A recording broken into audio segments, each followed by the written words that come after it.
இந்த வீடியோவில் நம்ம ஒரு யாட்ச் டூர் எப்படி இருக்குன்னு பார்க்கலாம் வாங்க. நம்ம அமேரா பர்த்டேவை யாட்ச்ல தான் செலிப்ரேட் பண்ணாங்க. செலிப்ரேஷன்னா அதுவும் யாட்ச்லன்னா சொல்லவா வேணும். டிஜே பார்ட்டி டான்ஸ்னு செம்ம வைபா இருந்தது. யாட்ச் இன்சைட்லேயே ஒரு பிரைவேட் ரூம் வித் பாத்ரூம் ஃபெசிலிட்டியோடய அவைலபிளா இருக்கு. யாட்சோட சென்டர்ல பர்த்டே பார்ட்டியில செலிப்ரேட் பண்றதுக்கு பலூன் டெக்கரோட சோஃபா, டைனிங் ஸ்பேஸ் இந்த மாதிரி எல்லாமே அங்கேயே அவைலபிளாகவும் இருக்கு. நமக்கு ஏதாவது ஹெல்ப் பண்ணணும்னாலும் அங்கே சர்வீஸ் பர்சன்ஸும் அவைலபிளா இருக்காங்க.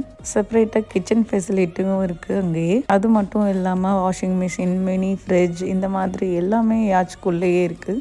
நான் இதுக்கு முன்னாடி இந்த மாதிரி யாட்ச்லாம் போகாதனால எனக்கு ஃபர்ஸ்ட் டைம் இதெல்லாம் எக்ஸ்பீரியன்ஸ் பண்ணும்போது ரொம்பவே ஹாப்பியாக இருந்தது. நீங்களும் ஃப்ரெண்ட்ஸ் அண்ட் ஃபேமிலியோட ஒரு ஸ்பெஷல் அக்கேஷன் செலிப்ரேட் பண்ணணுன்னா கண்டிப்பாக நீங்கள் யாட்ச் ட்ரை பண்ணலாம். ஃபோட்டோ, வீடியோஸ் இந்த மாதிரி வியூஸ்க்குமே இந்த இடம் செம்ம பர்ஃபெக்டாக இருந்தது. இந்த மாதிரி துபாய் அப்டேட்ஸ்க்கு நீங்கள் இந்த சேனலை மறக்காமல் ஃபாலோ பண்ணுங்கள்.